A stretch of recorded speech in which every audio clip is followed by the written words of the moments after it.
ഞാൻ ഇത്രയും മണ്ണോട്ടുള്ള ഒരാളല്ലേ, അപ്പൊ ഇവന് അത് ഞാൻ മനസ്സിലായി കാണും. എനിക്കത് പറയാൻ താല്പര്യമില്ല. ആനേനെ പോലെ ഒരാളെ വേണം എന്നൊക്കെ എനിക്ക് ഇവനെ കൊണ്ട് പറ്റുമോ എന്നെ മേയ്ക്കാൻ?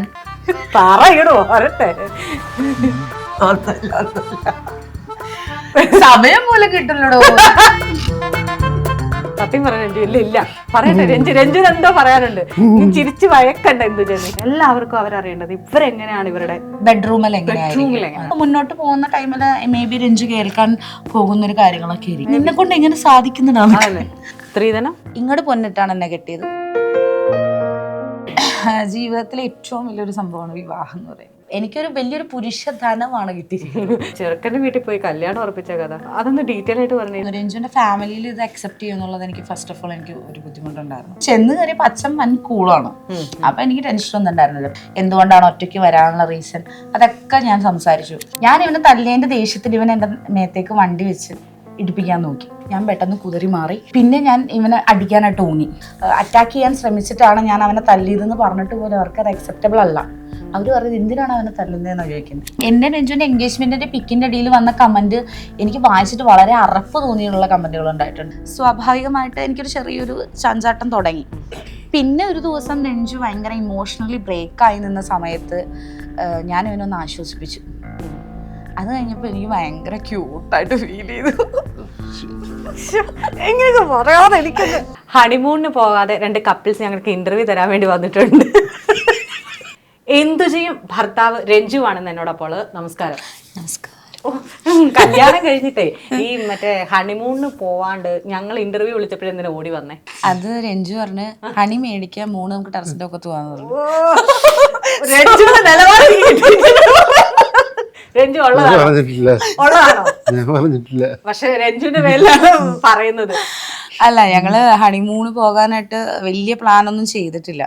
അപ്പോൾ ഇങ്ങനൊരു അവസരം കിട്ടിയപ്പോൾ തീർച്ചയായിട്ടും ശരണ്യയുടെ കൂടെ ആയതുകൊണ്ട് ഞങ്ങള് കുറച്ചും കൂടിയും ഒരു അല്ലേ എനിക്ക് ഇഷ്ടപ്പെട്ടു.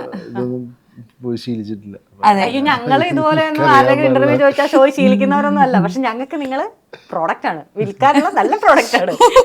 അതുകൊണ്ട് നിങ്ങളുടെ ഇന്ന് ശരിക്കും കല്യാണം കഴിഞ്ഞിട്ട് 4 ദിവസം 5 ദിവസം 4ാം വിരുന്നൊക്കെ പോയോ? 4ാം വിരുന്നിന് ഇന്നലെ വീട്ടിൽ പോയി. അവിടെ നിന്ന് നേരെ രഞ്ജുവിന്റെ വീട്ടിൽ വന്നു. ജസ്റ്റ് ഒന്ന് വീട്ടിൽ നിന്ന് ഒരു ദോശം കഴിച്ചിട്ട് നേരെ ഇങ്ങോട്ട് പോകുന്നു. രഞ്ജു ഭയങ്കര ഷൈ ആണ്, എന്നോട് ചോദ്യമൊന്നും ചോദിക്കരുതെന്നൊക്കെ പറഞ്ഞു. ആണോ? കുറച്ച് ശരിയാണ്.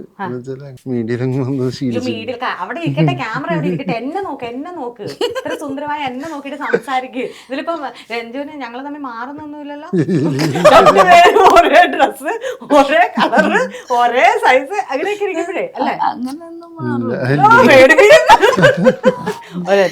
ഇപ്പഴേ എന്നോട് ചേച്ചി കല്യാണം കഴിഞ്ഞ് 4-5 ദിവസം ആയതുള്ളൂ, കുടുംബം തകർക്കരുത് എന്നാണോ? പ്രശ്നമൊന്നുമില്ല. കുറച്ച് സംസാരിച്ചു, ഒരു കുഴപ്പമില്ല. നമ്മുടെ കുടുംബക്കാരോട് സംസാരിക്കാം. നമ്മുടെ വീട്ടിലിപ്പം കല്യാണക്കാര്യം നിങ്ങൾ സ്നേഹിച്ച് കെട്ടിയതാണല്ലേ? എത്ര വർഷം സ്നേഹിച്ചു? 3 years ആയി. ആരാണ് ആദ്യം പ്രപ്പോസ് ചെയ്തത്? റിജക്ട് ചെയ്തിട്ട് പിന്നെ ഇങ്ങോട്ട് വന്ന് അപ്പൊ നമ്മളിങ്ങനെ അത് വെച്ചോ, ആ സ്റ്റൈൽ വെച്ചോ. സ്വാഭാവികം.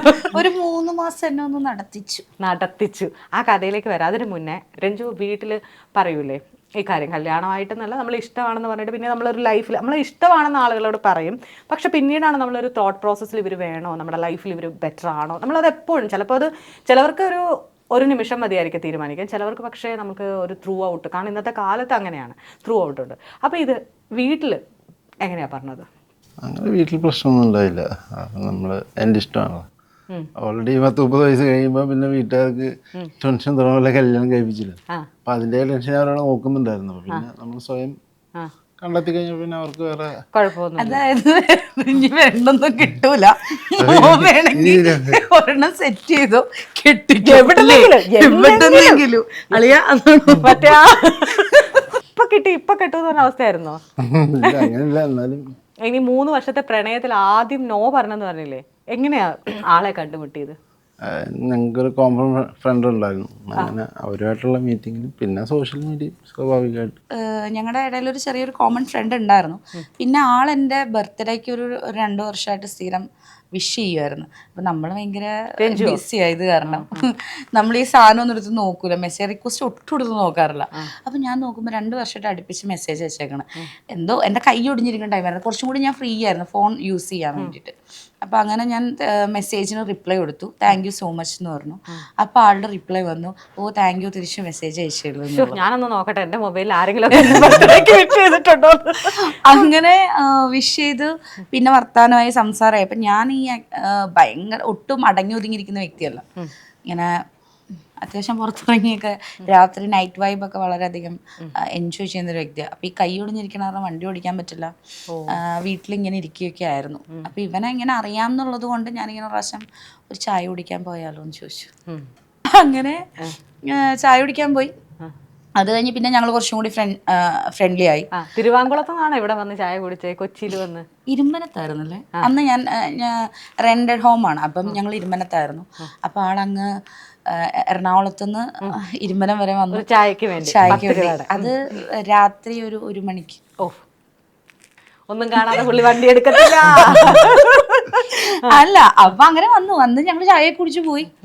അത് കഴിഞ്ഞ് ഇടയ്ക്കൊക്കെ ഞങ്ങൾ കാണും, സംസാരിക്കും, അങ്ങനെ ആയി. പിന്നെ ഞങ്ങളുടെ ഫ്രണ്ട് സർക്കിളുകളിലൊക്കെ ആള് വന്നു, കുറച്ചും കൂടി കമ്പനിയായി. അപ്പം അതിൻ്റെ ഇടയ്ക്ക് എനിക്ക് എവിടെയോ ഒരു സ്പെല്ലിംഗ് മിസ്റ്റേക്ക് തോന്നി, ആൾക്ക് എന്നോടൊരു ക്രഷ് ഉണ്ടോ എന്നുള്ളത്. അപ്പം ഒരു പ്രാവശ്യം ഞങ്ങളിങ്ങനെ ട്രാവൽ ചെയ്ത സമയത്ത് കോട്ടയം വരെ പോയതാണ്. അന്ന് ആള് വലിയൊരു ഡയറി മിൽക്കൊക്കെ മേടിച്ചുകൊണ്ട് വന്ന് എന്നെ പ്രപ്പോസ് ചെയ്യാൻ വേണ്ടിയിട്ടുള്ള എല്ലാ സെറ്റപ്പും റെഡിയാക്കി ഇരിക്കുകയാണ്. അപ്പോൾ എനിക്കെന്തോ മണ്ണടിച്ചിട്ടാണെന്ന് തോന്നുന്നു. ഞാനിപ്പം ഓൾറെഡി ഒരു പ്രണയത്തിൽ അടിപൊളിയായിട്ട് ഫ്ലോപ്പായി പ്രശ്നമായിട്ടിരിക്കുകയായിരുന്നു. അപ്പം എനിക്ക് പ്രണയമേ വേണ്ട. ആ സമയത്ത് ഞാൻ പ്ലസ് സൈസ് മോഡലിംഗ് ഒക്കെ അത്യാവശ്യം നല്ല രീതിയിൽ സ്റ്റാർട്ട് ചെയ്തു. 2019 സ്റ്റാർട്ട് ചെയ്തു. അത്യാവശ്യം ഡെവലപ്പായി ഞാനൊന്നും ഗ്രോ ആയി വരുവാ. അപ്പം എൻ്റെ മനസ്സിലെന്താ വെച്ചാൽ, കെട്ടണ്ട, പ്രേമവും വേണ്ട, ഒന്നും വേണ്ട, കരിയറാണ് മുഖ്യം, ഇനി വേറെ ഒരു ഫോക്കസ് ഇരുന്ന്. അപ്പോൾ ഞാൻ പറഞ്ഞ നടപടിയില്ല, എനിക്ക് ഇങ്ങനെ ഒരു പ്രശ്നമുണ്ട്. ഞാൻ പിന്നെ എൻ്റെ എല്ലാ കാര്യങ്ങളും ഞാൻ പറഞ്ഞിട്ടുണ്ട്. എൻ്റെ ലൈഫിൽ ആളുടെ അടുത്ത് വരുന്നതിന് മുന്നേ എന്തൊക്കെ സംഭവിച്ചിട്ടുണ്ടോ അതൊക്കെ ഞാൻ ഷെയർ ചെയ്തിട്ടുണ്ട്. കാര്യം നമ്മുടെ ലൈഫ് പാർട്ണറായിട്ട് വരേണ്ട ഒരു മനുഷ്യനായതുകൊണ്ട് ഞാൻ പറഞ്ഞു. പിന്നെ ആളൊന്ന് തിരുത്താനായിട്ട് നോക്കി, വേറെ കുറച്ചും കൂടി ബെറ്റർ ആയിട്ടുള്ള ഒരു ഓപ്ഷൻ തനിക്ക് ഉണ്ടാകും എന്ന് പറഞ്ഞു.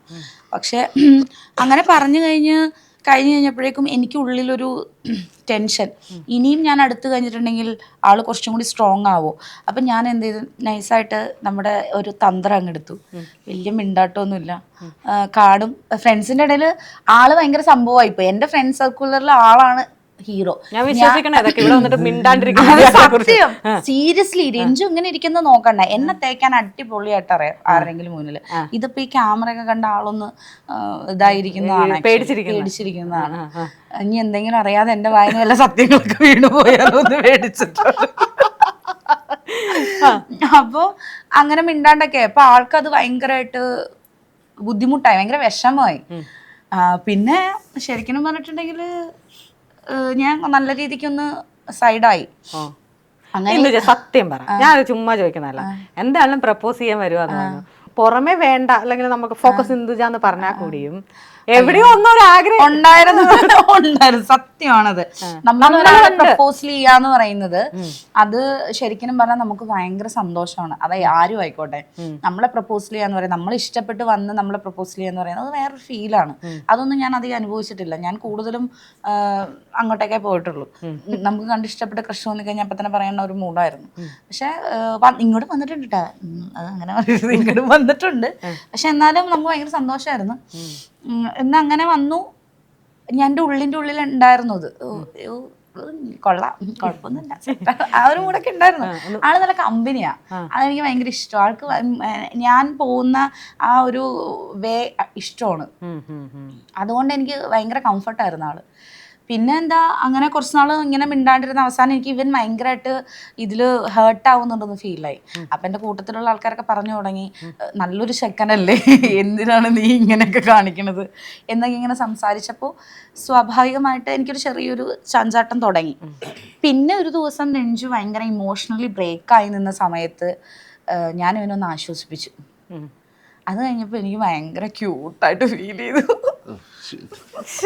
എങ്ങനെയൊക്കെ പറയാതെ എനിക്കത് എനിക്ക് ഭയങ്കര ഒരു ലാളന ഫീൽ ചെയ്തു. സത്യം പറഞ്ഞതാ. അവൻ എന്തോ ഒരു പ്രശ്നത്തിൽ ഭയങ്കര ഇമോഷണലി ബ്രേക്ക് ഡൗൺ ആയിട്ട് വന്ന് ഇങ്ങനെ ഇരിക്കുക. ഇന്നത് ഓർത്തെടുക്കാൻ പറ്റിയിരുന്നെങ്കിൽ അല്ലേ അല്ലേ എന്തെങ്കിലുമൊക്കെ പറഞ്ഞടിക്കാം, അന്നെങ്കിലല്ലേ രസമുള്ളൂ. അപ്പൊ അങ്ങനെ ഒരു ഇതുണ്ടായി. പിന്നീട് ഞാൻ ഇങ്ങനെ ആളുടെ പുറകെ കുറച്ച് നടന്നു. എന്നെ നടത്തിച്ചൂടാ നല്ല ഭംഗിയായിട്ട്. എന്നോട് ഇങ്ങോട്ട് പറയാൻ തുടങ്ങി, ഞാൻ സീരിയസ് ആയി കഴിഞ്ഞിട്ടുണ്ടെങ്കിൽ ശരിയാവൂല, അതാണ് ഇതാണ് മറ്റതാണ്, പിന്നെ എനിക്ക് പൊസസീവ്നെസ് ഉണ്ടാവും. അപ്പൊ ഞാൻ ഇവൻ എന്ത് ഇങ്ങനെയൊക്കെ പറയണത്, എന്താണേലും കുഴപ്പമില്ല എന്ന് പറഞ്ഞ് നടന്നപ്പോൾ പെട്ടെന്ന് ഞാൻ സീരിയസ് ആയി കഴിഞ്ഞിട്ടുണ്ടെങ്കിൽ ഞാൻ കുറച്ചും കൂടി അറ്റാച്ച്ഡ് ആവും, അപ്പൊ നിനക്കത് ബുദ്ധിമുട്ടാവും എന്നൊക്കെ എടുത്തു പറഞ്ഞു. ഞാൻ പറഞ്ഞ അത് കുഴപ്പമില്ല, ശരി എന്തായാലും ഞാൻ ഇഷ്ടപ്പെട്ടു പോയി, ഇനിയിപ്പൊ നമുക്കതിൽ ഒരു ചേഞ്ച് ഇല്ല എന്ന് പറഞ്ഞ് അങ്ങനെ. അതെന്താണ് അങ്ങനെ പറയാൻ കാരണം? ഇല്ല, ചിലപ്പം നമ്മൾ കൂടുതൽ അറ്റാച്ച് ആകുമ്പം. അപ്പൊ പിന്നെ എന്തുകൊണ്ട് ആദ്യം ഇഷ്ടമെന്ന് പറയാൻ പ്രപ്പോസ് ചെയ്യാൻ ഡയറി മിൽക്ക് കൊണ്ട്? ആ ഡയറി മിൽക്കിന് എന്ത് സംഭവിച്ചു? ആ ഡയറി മിൽക്ക് പിറ്റേ ദിവസം ഞങ്ങൾ ഫ്രണ്ട്സ് എല്ലാവരും കൂടി തിന്ന്. ശരി, അത് മനസ്സിലായി. ഇനി പോട്ടെ. അപ്പൊ എനിക്ക് കഥയിൽ ഇത്ര നേരം ആ ഡയറി മിൽക്കോട് ഒറ്റപ്പെട്ടു പോയതിന്റെ വേദന എനിക്കറിയുള്ളൂ. ആ ഡയറി മിൽക്കിന് പിറ്റേ ദിവസം എനിക്ക് തലേ ദിവസം ഫോട്ടോ അയച്ചെന്നൊക്കെ, ഇത് നിന്നെ ഞാൻ പ്രപ്പോസൽ ചെയ്യാൻ കൊണ്ടുവന്ന ഡയറി മിൽക്ക. ഞാൻ പറഞ്ഞു സാരില്ല, നാളെ നമുക്ക് തിന്നാം. പറ രഞ്ജു, എന്താണ് പിന്നെ തിരിച്ചു പറഞ്ഞിട്ട് രഞ്ജു അത്? പിന്നെ എങ്ങനെയാണ് അറിയാൻ പാടില്ല, കൂടുതൽ അറ്റാച്ച് ആയി കഴിഞ്ഞാൽ പിന്നെ ഞാൻ കുറച്ച് കടുംപിടുത്തൊക്കെ വരും സ്വാഭാവികമായിട്ട്. അപ്പൊ അത് ആദ്യം പ്രപ്പോസ് ചെയ്യാൻ പോയപ്പോ ഓർത്തില്ലായിരുന്നോ? അന്ന് അപ്പം നമുക്ക് ആ ഒരു അത്ര സീരിയസ് ആയിട്ട് അങ്ങോട്ട് മനസ്സിന്റെ വിങ്ങലൊന്ന് പറഞ്ഞു തീർക്കണം, എനിക്ക് നിന്നെ ഇഷ്ടമാണെന്ന്. അത് ആദ്യമേ ഇപ്പൊ ചിന്തിച്ചപ്പോ ഒരാളുടെ കരിയർ ആണ്. ഓക്കെ, പിന്നെ അതുകൊണ്ട് പിന്നെ ഇങ്ങനെ ആലോചിച്ചിട്ട് പിന്നെ പതുക്കെ പിന്നെ കുറച്ച് മുന്നോട്ട് വന്ന് പിന്നെ പുള്ളി ഒതുക്കിയോ? അത് പിന്നെ അങ്ങനെയല്ലേ, അത് നമ്മുടെ ഒരു പ്രത്യേക ഒരു കഴിവാണല്ലോ. ഞാൻ പറയണ്ടല്ലോ. അത് രണ്ടാമത് പിന്നെ വന്നപ്പോഴേക്കും ഓക്കെ ആയിരുന്നു. പിന്നെ ആൾക്ക് കുറച്ച് പോസസീവ്നെസ് എന്ന് പറയുന്ന ഒരു കടുംപിടുത്തം എന്ന് പറയുന്നത് ഈ നമ്മളെ ഇഷ്ടപ്പെടുന്ന പെൺകുട്ടിയോട് വേറെ എന്ന് വെച്ചാൽ, ഞാൻ എൻ്റെ ഒരു ഫ്രണ്ട് സർക്കുലർ എന്ന് പറയുന്നത് കുറച്ച് ഓപ്പൺ മൈൻഡഡ് ആയിട്ടുള്ള ആൾക്കാരാണ്. അപ്പോൾ ആദ്യം ഒന്ന് രഞ്ജുവിന് മറ്റു ബോയ്സ് ആണെങ്കിലും ഗേൾസ് ആണെങ്കിലും ഒക്കെ ഭയങ്കര ഓപ്പൺ ആയിട്ടൊക്കെ സംസാരിക്കുമ്പോൾ ആൾക്കത് അക്സെപ്റ്റ് ചെയ്യാൻ പറ്റുന്നുണ്ടായിരുന്നില്ല. കാര്യം ആള് വളരെ ഒരു ചെറിയ ഫാമിലിയിൽ നിന്ന് വന്നതാണ്. എറണാകുളത്താണ് താമസിക്കുന്നതെങ്കിലും ഒരു നാട്ടിൻപുറത്തുകാരൻ്റെ കുറച്ച് ഇതുണ്ട്. പക്ഷെ എനിക്ക് തോന്നുന്ന ആളുടെ ഒരു റിയൽ ആയിട്ടുള്ള ഒരു പ്രണയം എന്ന് പറയുന്നത് ഐ തിങ്ക് ഞാനായിട്ടുള്ളതാണ്. അതിന് മുന്നിലുള്ളതൊക്കെ വൺ വേ ലവ് ആണ് കൂടുതൽ. പ്രണയം ഉണ്ടായിരുന്നു, പക്ഷെ എന്നാലും അതൊക്കെ ഒരു വൺ വേ ആയിരുന്നു. അതുകൊണ്ട് വലിയൊരു കണക്ഷൻ, അതായത് പെൺകുട്ടികളായിട്ട് അവർ അറ്റാച്ച്മെൻറ്റ് വരുന്ന ഒരു സംഭവം ഉണ്ടല്ലോ, അതപ്പോൾ എങ്ങനെ അവൻ റിയാക്ട് ചെയ്യും എന്നുള്ളതിൻ്റെ ഒരു കൺഫ്യൂഷൻസ് ഉണ്ടായിരുന്നു. അതിൻ്റെ കുറച്ച് പ്രശ്നങ്ങളൊക്കെ ഉണ്ടായിരുന്നു. പിന്നീട് അത് ഇങ്ങനെയാണ്, ഇതാണ് സംഭവം എന്നൊക്കെ മനസ്സിലാക്കി കഴിഞ്ഞപ്പോൾ ആൾ ഭയങ്കരമായിട്ട് ക്ലിയർ ആയി. അപ്പം നമ്മളായിട്ട് കുറച്ചും കൂടി മിങ്കിളാവാൻ ശ്രമിച്ചു. അപ്പം ഇപ്പം ആൾ ഓക്കെയാണ്. എൻ്റെ ഫ്രണ്ട്സിന് എല്ലാവർക്കും ഈ ഇരിക്കുന്ന സാധനം ഉണ്ടല്ലോ, എൻ്റെ ഫ്രണ്ട്സിനോട് ആര് വിളിച്ചു ചോദിച്ചാലും എൻ്റെ ഫ്രണ്ട്സ് എൻ്റെ പേര് പറയുന്നതിന് തന്നെ എൻ്റെ പേര് പറയും, രഞ്ജു എന്തി, രഞ്ജു എവിടെ, എന്റെ ചെക്കനെ കരയിപ്പിക്കാൻ നിൽക്കരുത്, എന്റെ ചെക്കന് നീ ഫുഡ് ഉണ്ടാക്കി കൊടുത്തേക്കണം, ഇങ്ങനെയൊക്കെയാണ് പറയുന്നത്. പെങ്ങാമാരുടെ കളിയാണ്, എനിക്ക് മനസ്സിലാവുന്നില്ല. രഞ്ജു ആദ്യമേ പറഞ്ഞു പോസസീവ് ആവും. കാരണം രഞ്ജു വളർന്ന സാഹചര്യം കൊണ്ട് രഞ്ജുവിന് വളരെ ഒരു ഇടുങ്ങിയ ചിന്ത, അതായത് പെണ്ണുങ്ങളൊക്കെ ഓപ്പൺ ആയിട്ട് പറയുന്ന കേൾക്കുമ്പോൾ നമുക്ക് അങ്ങനത്തെ ഇഷ്യൂ ഉണ്ടായില്ല. അങ്ങനെ ഓപ്പൺ ആയിട്ടുള്ളതൊന്നുമില്ല. പിന്നെ കുറച്ച് എന്താണ് നമ്മുടെ സ്വന്തം എന്ന് പറയുമ്പോൾ പിന്നെ നമ്മൾ കുറച്ച് സുഖമായിട്ടുണ്ടാകുന്ന കുറച്ച് കാര്യങ്ങളുണ്ടല്ലോ, അറ്റാച്ച്മെന്റ് കൂടുമ്പോൾ അത്രേ ഉള്ളൂ. അല്ലാതെ ഓപ്പൺ ആയിട്ടുള്ള പ്രശ്നങ്ങളൊന്നുമില്ല. അന്നേരം ഉണ്ടായിരുന്ന ഒരു പൊസസീവ്നെസ് ആണ് ഉദ്ദേശിച്ചത്, അല്ലാതെ വേറെ ഇപ്പൊ വേണ്ട ഇപ്പൊ എല്ലാം വിട്ടുകളഞ്ഞു. എന്നെ വിളിക്കാറേ ഇല്ല. എടാ എവിടെയാണെന്ന് ചോദിച്ചിട്ട് ഇവിടെയാണ് കോളൊക്കെ വരാറ്. ആണല്ലേ? എന്റെ ഫോൺ ഓഫ് ആയി കഴിഞ്ഞാൽ രഞ്ജുവിനാണ് കോള് വരുള്ളൂ. രഞ്ജു അവളെവിടെ ഉണ്ടാ, എന്താണ് കാര്യം. ഞങ്ങൾ ഈ 3 വർഷമാണെങ്കിലും ഞങ്ങൾ ഒരു പരിധി വരെ ഞങ്ങൾ ഒരുമിച്ച് തന്നെയാണ് സ്പെൻഡ് ചെയ്തേക്കുന്നത്. പിന്നെ എത്രയൊക്കെ വൈകിയാലും നെഞ്ചു ജസ്റ്റ് ഒന്ന് വന്ന് കണ്ടിട്ടാണ് നെഞ്ചു വീട്ടിട്ട് പോകുള്ളൂ. അതൊക്കെ ഇപ്പോൾ വീട്ടുകാർക്ക് ഇപ്പോഴായിട്ട് അറിയാൻ പറ്റുള്ളൂ. ഞാനും പിന്നെ ഭയങ്കരമായിട്ട് അറ്റാച്ച്ഡ് ആയി തുടങ്ങി. പിന്നെ എനിക്ക് ഇങ്ങനെ ഈ പറഞ്ഞ പോലെ പൊസസീവ്നെസ് ഉണ്ടോയെന്ന് വെച്ചാൽ ചില സമയങ്ങളിൽ കുറച്ചെങ്കിലും ഒന്ന് കാണിക്കണോ എന്ന് വെച്ചാൽ വല്ലപ്പോഴൊക്കെ എന്തെങ്കിലും കാണിക്കാറുണ്ടെന്നല്ലാതെ. സത്യം പറയാൻ രഞ്ജു ഇല്ല പറയട്ടെ. രഞ്ജു എന്തോ പറയാനുണ്ട്, നീ ചിരിച്ച് വഴക്കണ്ട. എന്തു ചെന്നി പറഞ്ഞോ, നീ ഇന്റർവ്യൂ എടുത്തിട്ട് ഇത് കഴിയുമ്പോ വീട്ടിൽ നിന്നിട്ട് ഈ ഇന്റർവ്യൂ അവിടെ ഒരു ഇത് കാണുന്നുണ്ട് വരും. അവിടെ പോസസീവ്നെസ് ഇങ്ങ് വന്നാല് ഈ കാണിച്ചതല്ല. പറ രഞ്ജു, പറ എന്താ അങ്ങനെ ഒരു കാര്യം ഉണ്ടായിട്ടുണ്ടല്ലോ. ഇല്ല, അങ്ങനൊന്നും ഉണ്ടായിട്ടില്ല. ഞാൻ ചിരിച്ചതൊന്ന് കളിയാക്കി. അതാ ചോദിച്ചത്, എന്തോ ഉണ്ടായിട്ടുണ്ട്. ഇപ്പൊ നമ്മൾ ഈ ഇന്റർവ്യൂ ചിലപ്പോൾ അവിടെ ആകുമ്പോൾ ചില ആൾക്കാർ ഒരുപാട് ക്രിട്ടിസൈസ് ചെയ്യും, പോസസീവ്നെസ് ഉള്ളവരെ പറ്റില്ല. പക്ഷെ ചില സ്ത്രീകൾക്ക് അത് ഇഷ്ടമാണ്. തീർച്ചയായിട്ടും എനിക്കിഷ്ടമാണ്. ചില സമയങ്ങളിൽ എനിക്ക് എൻ്റെ അടുത്ത് പൊസസീവ്നെസ് കാണിക്കുന്നത് എനിക്ക് ഭയങ്കര ഇഷ്ടമാണ്. കാര്യം അവർക്ക് നമ്മളോട് അത്ര അറ്റാച്ച്മെന്റ് ഉണ്ടായതുകൊണ്ടല്ല അവർ കാണിക്കണമെന്നൊരു തോന്നും. ചില സമയങ്ങളിൽ അത് നമുക്ക് അക്സെപ്റ്റ് ചെയ്യാൻ പറ്റില്ല. കാര്യം അതൊക്കെ ഓരോ സിറ്റുവേഷൻസ് അനുസരിച്ചാണ് നമ്മളത് അക്സെപ്റ്റ് ചെയ്യുന്നത്. ഇപ്പം എനിക്ക് ഒരിക്കലും പറ്റാത്തൊരു സിറ്റുവേഷനിൽ അവൻ എൻ്റെ അടുത്ത് വന്ന് പൊസസീവ്നെസ് കാണിച്ചു കഴിഞ്ഞാൽ ഞാൻ പറയും നീൻ്റെ പാടിനെ നോക്കി പോകാന്നേ ഞാൻ പറയുള്ളൂ. അതിപ്പോൾ രഞ്ജു ആണെങ്കിലും പറയും നീൻ്റെ പാടിനെ നോക്കി പോകുന്നേ പറയുള്ളൂ. കാര്യം ആക്ച്വലി ഞങ്ങളുടെ മെയിൻ ആയിട്ടുള്ളൊരു ക്യാരക്ടർ, ഞങ്ങൾ രണ്ടുപേരും ഒരേ ക്യാരക്ടർ. മിക്കവാറും ഓപ്പോസിറ്റ് ആയിരിക്കും വരിക. പക്ഷെ ഞങ്ങളുടെ രണ്ടുപേരുടെയും ഒരൊറ്റ കയറി കിട്ടിയ പോലെ. അത് ഞങ്ങളുടെ സിസ്റ്ററിലോ പറയും, അതായത് ഇവന്റെ പെങ്ങള് പറയും, രണ്ടും ഒന്നിനൊന്നും മെച്ചമെന്ന് പറയും. ഞാൻ ഈന്ന് പറഞ്ഞ രഞ്ജു അപ്പ ഈന്ന് രണ്ടെണ്ണം പറയും. അതായത് എന്നെ സംബന്ധിച്ചിടത്തോളം എൻ്റെ ഒരു ഫീലിങ്സ് എന്ന് പറഞ്ഞാൽ എനിക്ക് ആ സമയത്ത് കരയാൻ തോന്നി ഞാൻ കരയും, ദേഷ്യം വന്നാൽ ഞാൻ ദേഷ്യം കാണിക്കും, ചിരിക്കാൻ തോന്നി ഞാൻ ചിരിക്കും. ഒരു നോർമൽ പേഴ്സൺ ആണ്. അല്ലാതെ അങ്ങനെ അങ്ങ് അടക്കി വെച്ചിട്ട് അത് സാക്രിഫൈസ് ചെയ്ത് നിൽക്കാനൊന്നും എന്നെ കൊണ്ട് പറ്റത്തില്ല. അപ്പോൾ എനിക്ക് രഞ്ജു കാണിക്കണ സ്പോട്ടിൽ ഇഷ്ടപ്പെട്ടില്ല, അതെൻ്റെ മുഖത്ത് തീർച്ചയായിട്ടും ഉണ്ടാവും. രഞ്ജുവിനത് മനസ്സിലാവും. ആ സെയിം സാധനം തന്നെയാണ് രഞ്ജുവിനും കറക്റ്റായിട്ട് ആ മുഖത്തുണ്ടാവും. ഇപ്പൊ രഞ്ജു, ഇപ്പൊ കല്യാണക്കാര്യം വീട്ടില് നേരത്തെ നിങ്ങൾ ഇഷ്ടമാണെന്നൊക്കെ അറിയാമായിരുന്നു? അതെ, 1.5 കൊല്ലമായി ഇപ്പം. നിങ്ങളുടെ എൻഗേജ്മെന്റ് കഴിഞ്ഞിട്ട് 1 കൊല്ലം കഴിഞ്ഞു. 2 വർഷമായിട്ട് അറിയാം. എൻഗേജ്മെന്റ് കഴിഞ്ഞിട്ട് 1 വർഷം, പിന്നെ എന്താ എത്ര 1.5 കൊല്ലമായില്ലേ? 1.5 കൊല്ലം ആവണം. ഈ ഫെബ്രുവരി വരുമ്പോൾ 2 കൊല്ലം. ഇടയ്ക്ക് വെച്ചൊന്ന് പുറത്തേക്ക് പോകാനുള്ള പരിപാടി നോക്കിയായിരുന്നു. അപ്പൊ അത് പക്ഷേ ഫ്ലോപ്പ് ആയി പോയി. അത് ഭയങ്കര ഒരു ട്രാജഡി ആയിരുന്നു അത്. ആക്ച്വലി ഞങ്ങളുടെ ലൈഫിൽ ഈ 3 വർഷത്തെ ലൈഫിൽ ഞങ്ങൾക്ക് ഒരു 2 വർഷം ഒട്ടും തന്നെ എൻജോയ്മെന്റ് ഇല്ലാത്തൊരു നാളുകളായിരുന്നു അത്. നിങ്ങൾ മൊത്തത്തിൽ ഇവിടെ പോകാമെന്ന് വിചാരിച്ചു. ആക്ച്വലി ഞങ്ങളുടെ കല്യാണം കഴിഞ്ഞിട്ട് രജിസ്റ്റർ മാരേജ് കഴിഞ്ഞിട്ട് 1 വർഷം ആവുകയാണ്. കഴിഞ്ഞ ജാനുവരിയിലായിരുന്നു ഞങ്ങൾ രജിസ്റ്റർ മാരേജ് ചെയ്തത്. ഇപ്പം ഈ ജാനുവരി വരുമ്പോൾ 2 വർഷം തികയാണ്. അപ്പോൾ ഇത്രയും ഗ്യാപ്പ് വന്നതിൻ്റെ റീസൺ പുറത്തേക്ക് പോകാൻ വേണ്ടിയിട്ട് കുറച്ച് പൈസയൊക്കെ ഞങ്ങൾ കൊടുത്ത് UK പോകാനുള്ള ഒരു പ്ലാനിങ് ഞങ്ങൾ സെറ്റ് ചെയ്തു. ഞങ്ങൾ രണ്ടുപേരും ഇവിടെ നിന്ന് പോവാം. അപ്പം ആ സമയത്ത് പൗസിന് പോകാനായിട്ട് പറ്റുമായിരുന്നു, കെയർ ഗീവർ ആ ഒരു ഇതിൽ. പക്ഷെ അത് ഭയങ്കരമായിട്ട് ഞങ്ങൾക്കൊരു ഭയങ്കര ഷോക്ക് കിട്ടി. കാര്യം നമ്മൾ ചതിക്കുക എന്നൊക്കെ പറഞ്ഞില്ല, അതും കൂടെ വളരെ അറ്റാച്ച്മെൻ്റ് ആയിട്ട് നിന്ന ഒരു വ്യക്തി നമ്മളങ്ങ് ചതിച്ച് ഇല്ലാണ്ടാക്കുക എന്നൊക്കെ പറയില്ലേ. ട്രസ്റ്റ് ഇഷ്യൂ എന്ന് പറഞ്ഞൊരു സാധനം അത് ഭയങ്കരമായിട്ട് ഉണ്ടാക്കിയായിരുന്നു 2 വർഷം. ഫിനാൻഷ്യലി ആണെങ്കിലും ഫിനാൻഷ്യലി നമ്മൾ മേടിച്ചെടുത്തു പൈസ. പക്ഷെ ആ 2 വർഷം എന്ന് പറയുന്നത് നമുക്കൊന്നും ചെയ്യാൻ പറ്റാത്തൊരു സിറ്റുവേഷൻ ആക്കി കളഞ്ഞു. അതായത് അടുത്ത മാസം പോവാം, അതിൻ്റെ അടുത്ത മാസം പോവാന്ന് പറഞ്ഞ് എനിക്ക് വരുന്ന വർക്കാണെങ്കിലും അവന് വരുന്ന നല്ല ഓപ്പർച്യൂണിറ്റീസ് ആണെങ്കിലും നമ്മൾ തട്ടിക്കളഞ്ഞുകൊണ്ടിരിക്കുകയാണ്. ഈ ഒരു ഓപ്പർച്യൂണിറ്റി ഉണ്ട്, ഇത് നമുക്ക് നോക്കിയാൽ മതി എന്നുള്ളൊരു ആ ഒരു സംഭവത്തിലിരുന്ന് കുറേ നാൾ ഞങ്ങളുടെ നഷ്ടപ്പെട്ടിരുന്നു. അതുകൊണ്ടാണ് കല്യാണം ഇത്ര വൈകിയത്. ഞാൻ കല്യാണം എന്ന് പറഞ്ഞാൽ എൻഗേജ്മെന്റ് നടത്തി വെച്ചിട്ട് ഞങ്ങൾക്ക് പോകാമല്ലോ. അപ്പോൾ ആൾക്കാർ പൊതുവേ ഇച്ചിരി രഞ്ജുവിൻ്റെ എൻ്റെയൊക്കെ ഫാമിലി ഒന്നും ഇതാവണ്ടല്ലോ, രജിസ്റ്റർ മാരേജും എൻഗേജ്മെൻറ്റും കഴിഞ്ഞിട്ടില്ല ഞങ്ങൾ പോകുന്നതെന്നുള്ളൊരു സാധനം. തിരിച്ചു വന്നിട്ട് കല്യാണം അടിപൊളിയായിട്ട് നടത്താം എന്നൊക്കെ ഉള്ളൊരു പ്ലാനായിരുന്നു. പിന്നെ അത് ഡ്രോപ്പായി. പിന്നെ കുറച്ച് നാൾ അതിൻ്റെ ഡിപ്രഷനിലായിരുന്നു. ആൾ നല്ല രീതിക്ക് ഡിപ്രസ്ഡ് ആയിരുന്നു, ഞാൻ അതിലും വലിയ ഡിപ്രസ്ഡ് ആയിരുന്നു. കാര്യം എനിക്ക് ഇവനെ ഹാൻഡിൽ ചെയ്യാൻ പറ്റാത്ത അവസ്ഥയായി. പിന്നെ ഞങ്ങൾ വിചാരിച്ചു ഇനി എന്തായാലും കല്യാണം കഴിഞ്ഞിട്ട് ബാക്കി കാര്യങ്ങളൊക്കെ നോക്കാം, ഇനി ഇത് നീട്ടി വെക്കണ്ടെന്ന് പറഞ്ഞിട്ടാണ് ഞങ്ങൾ പിന്നെ 2 പേരും കൂടി ഈ ഒരു കാര്യത്തിലേക്ക് എടുത്തിറങ്ങിയതും. ഇപ്പം കല്യാണം കഴിച്ച് ഒരു 5 ദിവസമായി. 5 ദിവസം.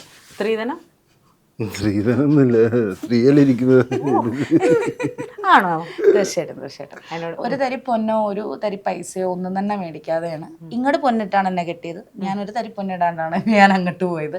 അതിൽ ഞാൻ വളരെയധികം അഭിമാനിക്കുന്നുണ്ട്. മേടിക്കാൻ പറ്റാത്തൊരു എന്നെ സംബന്ധിച്ചിടത്തോളം സാമ്പത്തികപരമായിട്ട് എനിക്ക് പ്രശ്നമുണ്ട്. അതുകൊണ്ട് എനിക്ക് മേടിക്കാനും പറ്റാത്തൊരു സിറ്റുവേഷൻ ഉണ്ടായിരുന്നു. പക്ഷേ ആൾക്ക് ഉണ്ടെങ്കിൽ പോലും വേണ്ടാന്ന് തന്നെയായിരുന്നു ആളുടെ ഉള്ളിൽ.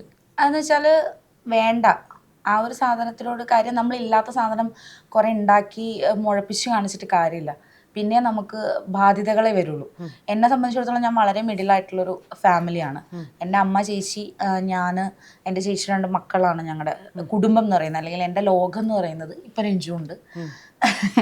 അപ്പോൾ എൻ്റെ സിറ്റുവേഷനും എൻ്റെ ഫാമിലിയുടെ സിറ്റുവേഷനും വ്യക്തമാക്കി മനസ്സിലാക്കി ഒരാളൊരുത്തം വന്ന് നമ്മുടെ വീട്ടിൽ എന്തൊക്കെ കാര്യങ്ങൾ ചെയ്തു തരുന്ന ഒരു കല്യാണത്തിന്, അതിനൊക്കെ അവന് കിട്ടുന്ന സമയത്ത് എൻ്റെ വീട്ടിൽ വന്ന് എനിക്ക് വേണ്ടി കാര്യങ്ങൾ ചെയ്തു തരുന്ന ഏക മനുഷ്യനാണ്. കല്യാണത്തിൻ്റെ തലേ ദിവസം വരെ വീട്ടിൽ പച്ചക്കറി മേടിച്ചുകൊണ്ട് വന്ന മനുഷ്യനാണ്.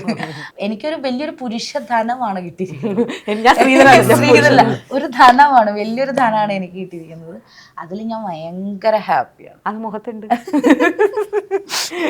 കണ്ടൊക്കെ നിറഞ്ഞോ? അല്ല, നമ്മൾ ചില കാര്യങ്ങൾ പറയുമ്പോൾ നമ്മൾ ഭയങ്കരമായിട്ട് ഇമോഷണൽ ആവും. ജീവിതത്തിലെ ഏറ്റവും വലിയൊരു സംഭവമാണ് വിവാഹം എന്ന് പറയുന്നത്. വളരെ നല്ല മനസ്സായിട്ടാണ് അത്. എനിക്കും ഇമോഷണൽ ആരെങ്കിലും വിഷമിക്കുന്ന കാണുമ്പോൾ അല്ലെങ്കിൽ ആരെങ്കിലും ഇതാക്കുന്ന കാണുമ്പോൾ എനിക്ക് സഹിക്കില്ല. രഞ്ജു പറയും നീ എന്തിനാണ് കരയണം, രഞ്ജുവിന് ഒട്ടും സഹിക്കാൻ പറ്റില്ല, രഞ്ജു കരയണ ആരെങ്കിലും കണ്ടു കഴിഞ്ഞാൽ തീർന്നു രഞ്ജു.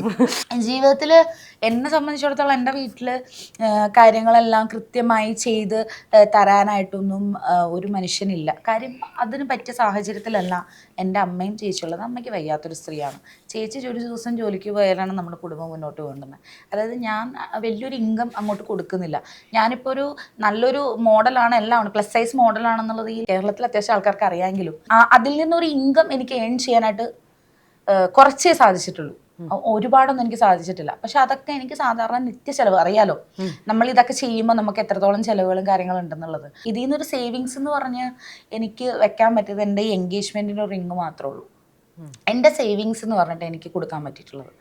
സോ പിന്നെ ഞാൻ വിചാരിച്ചു ഈ പുറത്തേക്ക് പോകുമ്പോഴേക്കും നമുക്ക് സേവിങ്സ് ആക്കാം, നമുക്ക് ആരെയും ബുദ്ധിമുട്ടിക്കാതെ കല്യാണം നടത്താം എന്നൊക്കെ ഉള്ളതായിരുന്നു. പക്ഷെ കല്യാണ ടൈം ആയപ്പോഴേക്കും ആരുടെ കയ്യിലും തന്നെ ₹1, ഇവൻ എൻ്റെ അടുത്താണെങ്കിലും അവൻ്റെ അടുത്താണെങ്കിലും ₹1 പോലും ഉണ്ടായിരുന്നില്ല. പക്ഷെ ഞങ്ങൾ ഇറങ്ങി. ഞങ്ങളുടെ ചെറിയൊരു കുഞ്ഞു കല്യാണമായിരുന്നു. എൻ്റെ വീട്ടിൽ വളരെ കുഞ്ഞിതായിരുന്നു, അവരുടെ കുറച്ചും കൂടി ആൾക്കാരൊക്കെ ഉണ്ടായിരുന്നു. പക്ഷേ ആ ചെറിയൊരു കല്യാണം ഞങ്ങളെ സംബന്ധിച്ചിടത്തോളം ഞങ്ങളതൊരു വലിയ കല്യാണം ആക്കി. ഞങ്ങളെ സംബന്ധിച്ചിടത്തോളം ഞങ്ങളുടെ മനസ്സുകൊണ്ട് ഞങ്ങൾക്കത് വലിയൊരു സംഭവം തന്നെയായിരുന്നു. എന്നെ സ്നേഹിക്കുന്ന ആൾക്കാരായിരുന്നു അവിടെ ഉണ്ടായത് മൊത്തം. എൻ്റെ ബന്ധുക്കളേക്കാൾ കൂടുതൽ എന്നെ ഇഷ്ടപ്പെടുന്ന, എന്നെ സ്നേഹിക്കുന്ന കുറേ ആൾക്കാർ എൻ്റെ കൂടെ ഉണ്ടായിരുന്നു. അവരുടെ മുന്നിൽ വെച്ചിട്ട് ഞങ്ങൾക്ക് കല്യാണം കഴിക്കാൻ പറ്റിയത് തന്നെയാണ് ഏറ്റവും വലിയൊരു ഭാഗ്യം. എന്നെ ഈ ഒരു കല്യാണം എന്ന് പറയുന്ന ഒരു സംഭവത്തിൽ രഞ്ജു സഹായിച്ച പോലെ, സഹായമല്ല കേട്ടോ, സ്നേഹം, അതാ ഞാൻ പറയുള്ളൂ, സ്നേഹം ഞാൻ പറയുള്ളൂ. എൻ്റെ ബുദ്ധിമുട്ടുകളും പ്രശ്നങ്ങളും കാര്യങ്ങളെല്ലാം മനസ്സിലാക്കി അവർ എൻ്റെ അടുത്തേക്ക് വന്ന് എന്നെ അറിഞ്ഞ് എന്നെ സ്നേഹിച്ച ആൾക്കാരുണ്ട്. അവരോടൊക്കെ എത്ര നന്ദി പറഞ്ഞത് എനിക്ക് മനസ്സിലായില്ല. കാര്യം ഞാൻ പറയില്ലേ, ₹1 എടുക്കാനുണ്ടായിരുന്നില്ല എൻ്റെ കയ്യിൽ. പക്ഷെ ഞാൻ ഈ കല്യാണം ദൈവം സഹായിച്ച് വലിയൊരു പ്രശ്നമില്ലാതെ ഞാൻ നടത്തി. അതെൻ്റെ സുഹൃത്തുക്കളാണ് എൻ്റെ കൂടെ നിന്നത്, അല്ലാതെ വേറെ ആരുമല്ല. എൻ്റെ സുഹൃത്തുക്കൾ എന്ന് തന്നെ പറയാം. എൻ്റെ ജനിച്ചിട്ടില്ലെന്നുള്ളൂ. അങ്ങനെ പേരെടുത്ത് പറയാൻ ഇഷ്ടം പോലെ ആൾക്കാരുണ്ട്. ലേഖ നീലകണ്ഠൻ, വിജിനി എൻ്റെ ഫ്രണ്ടാണ്, ജോസു, അതേപോലെ ദീപു, കണ്ണൻ, അതേപോലെ ചിഞ്ചു ചേച്ചി, സൂര്യ, അങ്ങനെ കുറേ പേരുണ്ട്, വിദ്യ ചേച്ചി. ഇവരൊക്കെ അങ്ങ് അകലെയുള്ള ആൾക്കാരാണ് മൊത്തം. ഇതിൽ കുറച്ച് പേര് മാത്രമുള്ള അടുത്തുള്ള ഒരു 4-5 പേര് മാത്രം എൻ്റെ അടുത്ത് നിൽക്കുന്നത്. അത് എപ്പോഴും ഞാൻ എവിടെയെങ്കിലും പോകുമ്പോഴും എടുക്കുമ്പോഴും എൻ്റെ കൂടെ വരാനും കാര്യങ്ങൾ ചെയ്യാനും. ലേഖയൊക്കെ എനിക്ക് തോന്നുന്നത് കല്യാണം ഫിക്സ് ചെയ്ത് ആ നിമിഷം തൊട്ട് ഈ നിമിഷം വരെ കുറച്ച് നേരം കൂടി മുന്നേ എന്നെ വിളിച്ചുള്ളൂ. എവിടെയാണ്ടി, എന്താടി കാര്യങ്ങൾ, വീട്ടിലേക്ക് വരുന്നില്ലേ, വിരുന്നിന് വരുന്നില്ലേ എന്ന് ചോദിച്ചുള്ളൂ.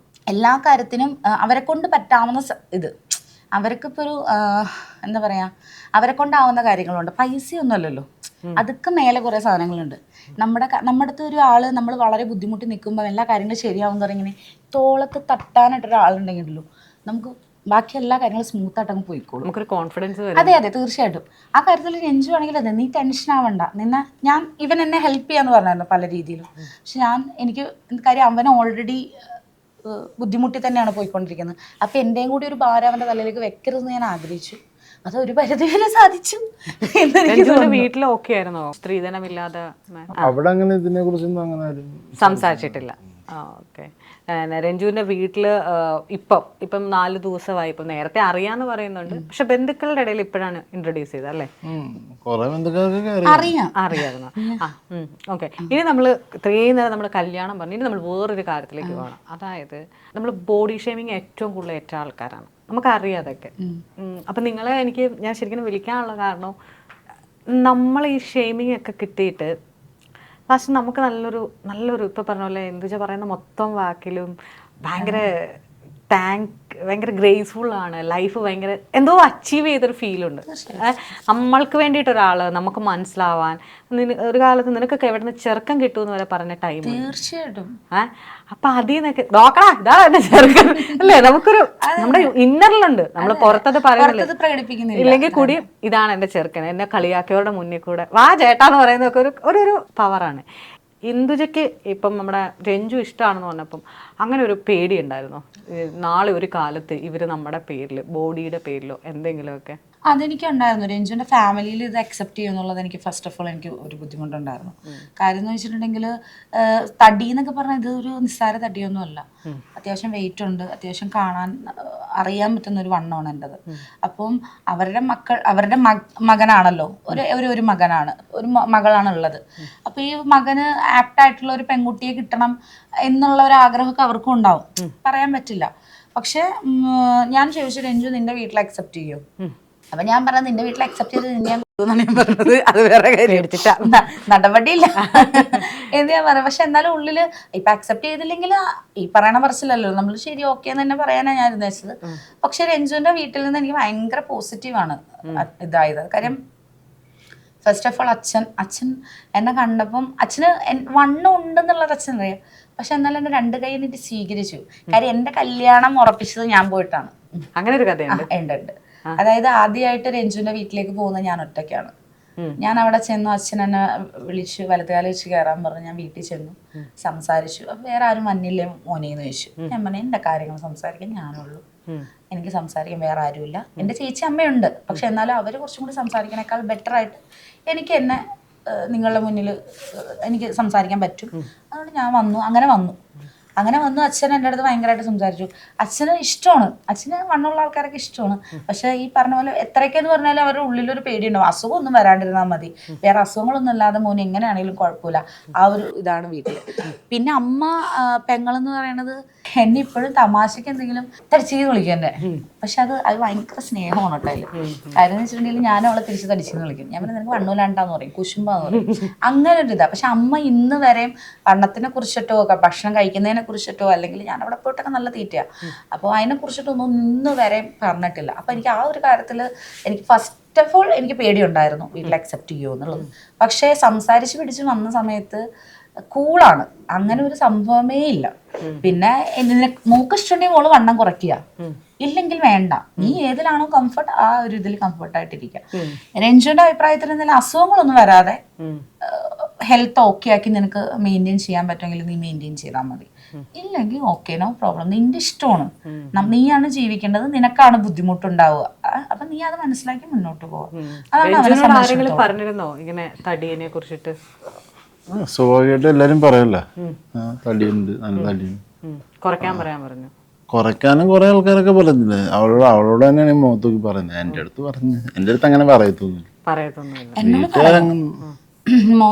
വീട്ടിൽ എൻ്റെ അമ്മ പറയും ഇന്ദു കുറയ്ക്കുക, കാര്യം കുഞ്ഞൊക്കെ ആവണ്ടല്ലേ എന്നൊക്കെ ഇങ്ങനെ പറയാം ഇടയ്ക്കിടയ്ക്ക്. എൻ്റെ വീട്ടിൽ നിന്ന് പറഞ്ഞിട്ടുണ്ട്. കാര്യം അവര് വേറൊന്നും പേടിച്ചിട്ടല്ല, ഒരു ജീവിതത്തിലേക്ക് പോവല്ലേ, അപ്പൊ അവർക്ക് കുറച്ചും കൂടി കംഫർട്ട് ആവണം എന്നുള്ളത് കൺസേൺ ഉണ്ട്.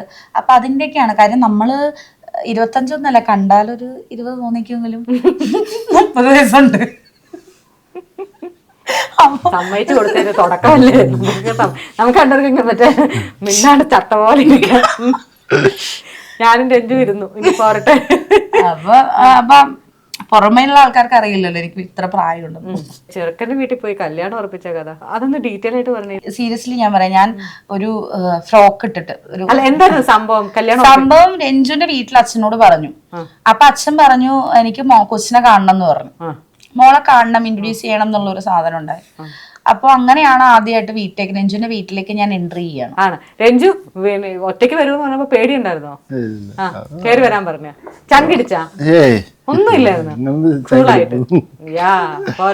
അല്ല, ആളെന്റെ അടുത്ത് ഒന്നും പറഞ്ഞില്ല. നിനക്ക് ഞാൻ ചോദിച്ചു, എനിക്കുണ്ടായിരുന്നു. നമ്മളെത്രയൊക്കെ ബലം കാണിച്ചാലും നമ്മുടെ ഉള്ളിന്റെ ഉള്ളിലൊരു സാധനം ഉണ്ടാവില്ലേ, ഇതിപ്പോ 10 ചീത്ത പറഞ്ഞു കഴിയുമ്പോഴേക്കും മാറി നിന്നിട്ട് വിറയ്ക്കുന്നു.